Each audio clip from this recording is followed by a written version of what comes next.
Après de longs siècles de règne, celui qui fut autrefois le puissant empire Han n'est plus que l'ombre de lui-même.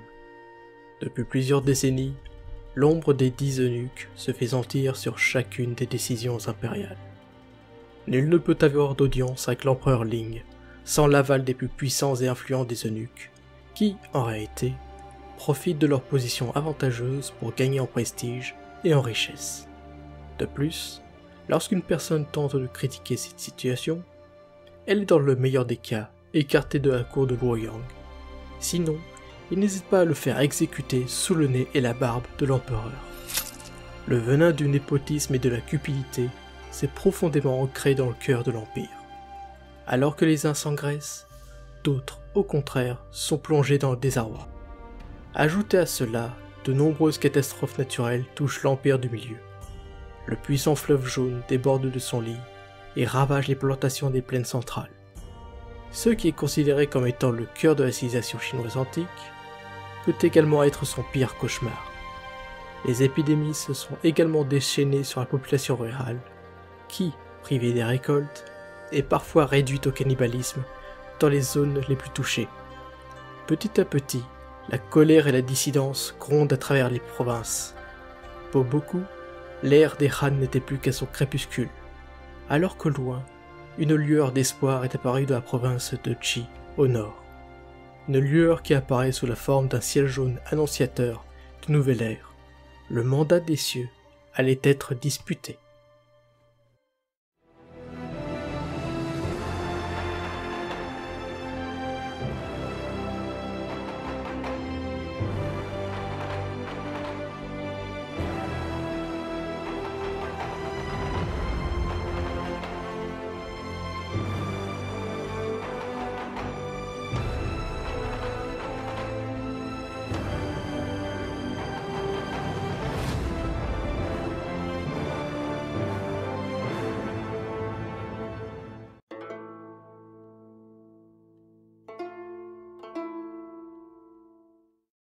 Menée par le charismatique Chang Tui, la secte taoïste de la Voie de la Paix rassemble à elle nombre de partisans. Durant la décennie de 170, ce n'est pas moins de plusieurs centaines de milliers d'adhérents qui quittent leur foyer pour rejoindre celui que l'on nomme le Grand Guérisseur. C'est un véritable pèlerinage qui s'organise à travers la Chine pour une quête de guérison. Et pour cause, on attribue aux frères Chang la capacité de guérir grâce à leurs prières et leur magie. C'est ce qui leur fera gagner de l'importance par la suite. Nous ne savons que peu de choses sur la doctrine de la secte de Chang Tui. Nous savons toutefois que l'empereur jaune, Huangdi et Lao Tzu y avaient une place centrale en tant que divinité, et que le mysticisme était présent avec de nombreuses histoires d'esprits et de démons.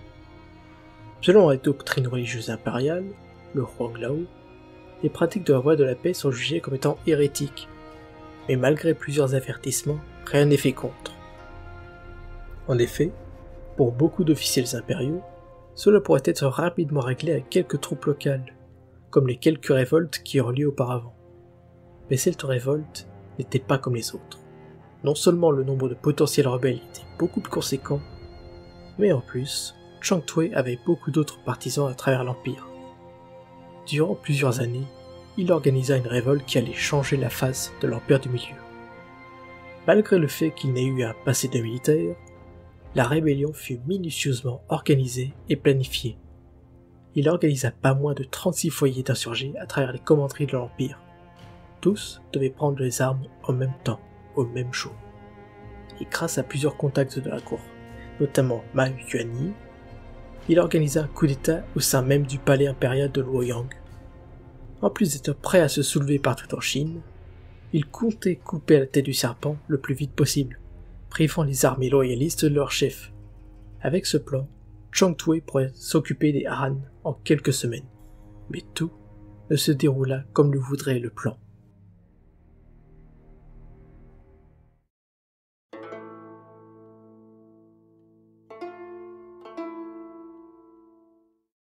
Au deuxième mois de l'an 184, un des disciples de Chang Tui, Dong Zhou, envoya plusieurs lettres à la cour impériale, où il dévoila l'ensemble du plan des frères Chang.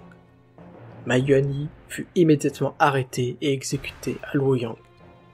Écartelé par plusieurs chariots, il fut le premier des disciples de Chang Tui à être oxy, Pas moins d'1 millier de personnes reconnues comme étant des adhérents seront exécutées le jour suivant à travers la capitale. Pour Chang Tui, il était temps de prendre les armes et il n'avait de temps à perdre. Il se nomma général des cieux alors que ses frères Liang et Pao seront nommés général de la terre et général du peuple. À travers la Chine, les bannières jaunes se levèrent avec plus d'un bandeau de la même couleur fut porté. C'était le début de la révolte des turbans jaunes. Bien que le noyau central de la révolte soit à Ji avec les 3 frères, il y eut 2 autres groupes majeurs. Un de la commanderie de Yingchuan, mené par Po Zai, l'autre à Nanyang, sous le commandement de Zhang Manchu. Les insurgés frappèrent rapidement à travers la Chine. Les offices gouvernementaux et les garnisons se retrouvent attaqués. Les villes et les villages ne furent épargnés, pillés pour ravitailler les troupes, plus particulièrement ceux traversés par l'implacable Zhang Pao, alors un des plus fervents soutiens de son frère.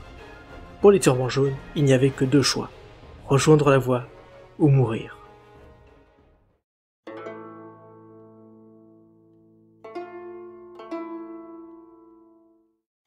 Le gouvernement Han mit du temps à se remettre du choc. Devant une révolte aussi étendue et conséquente, il fut comme hébété.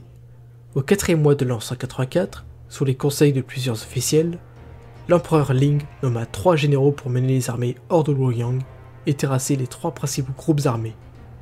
Pour le cœur de la révolte, ce fut l'érudit Lu Zhi qui mena les troupes à Ji.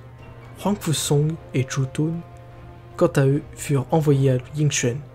Ils reçurent l'autorité pour recruter les troupes nécessaires via la conscription. Rapidement, Huang Fusong et Zhu Tun eurent chacun 20 000 hommes sous leur commandement. Au même moment, He Jin, frère de l'impératrice He, est fait général en chef et maintiendra les défenses de la capitale en stockant armes et vivres. Les premiers combats commencèrent lorsque Zhu Tun arriva le premier à Yingchuan. Toutefois, il fut dépassé par le nombre conséquent de turbans jaunes et rapidement mis en déroute. Inspiré par sa victoire, Po Zai attaqua la ville de Changshe, où était installé Huang Fusong et son armée.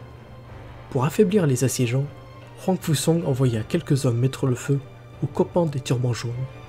Et grâce à un vent favorable, les flammes se répandirent, ce qui força Po Zai à lever le siège pour un temps. Alors que les forces Han combattirent les insurgés dans le Yingchuan, la situation fut bien favorable pour les turbans jaunes, qui enchaînèrent les succès à travers les commanderies et les provinces.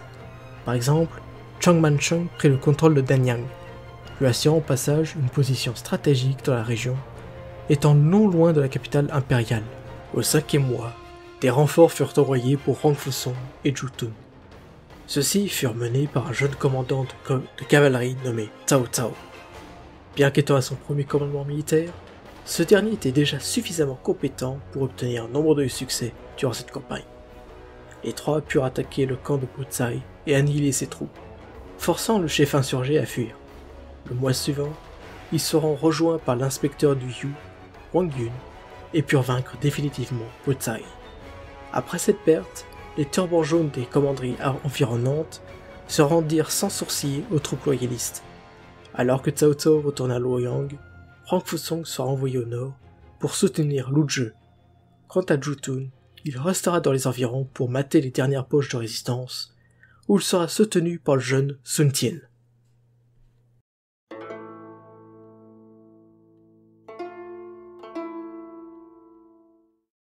Pendant ce temps, dans la province de Qi, Lu Zhi sut mettre en échec le grand guérisseur.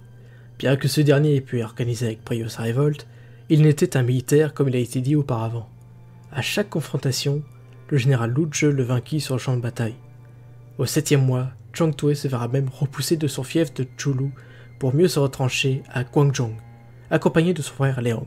Le siège y est mis, et Lu Zhi ne lésina sur les moyens, avec de nombreux engins polyurcétiques, dont des échelles, et des douves autour de la ville. Tout était prêt pour vaincre la tête de la révolte. Juste avant l'assaut, un émissaire venu de la capitale est venu voir les avancements du conflit. Malheureusement, les vieilles habitudes ont les racines profondes, et ce dernier calomnia Lu Zhi qui refusait de le corrompre.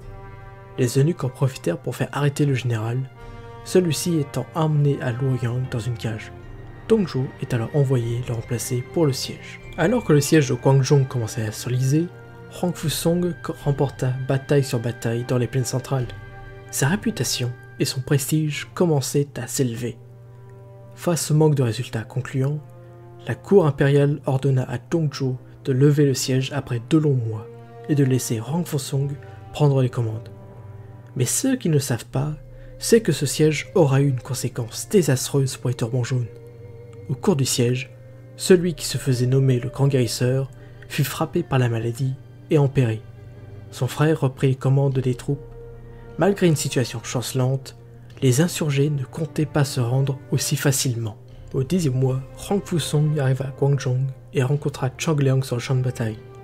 Après de longs mois de combat contre Lu Zhi et Dongzhou, les Turbans jaunes furent entraînés et disciplinés, ce qui, pendant un premier temps, va leur permettre de repousser un premier assaut des forces de Rang Fusong. Celui-ci se repliera dans son camp, attendant que les Turbans jaunes relâchent leur attention, pour mieux les vaincre à l'aube. Avec cette attaque surprise, il éliminera le 2e frère, avant de vaincre Zhang Bao le mois suivant.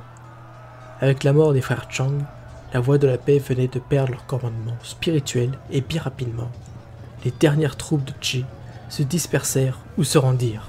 Durant les années qui suivirent, plusieurs groupes de dissidents armés reprendront l'héritage du ciel jaune. Mais jamais ils ne pourront retrouver la force d'antan, lorsque les frères Zhang foulèrent toujours cette terre. Et malgré la fin de la révolte, l'empire des Han était loin d'être sauvé, car il ne pouvait se sauver de lui-même.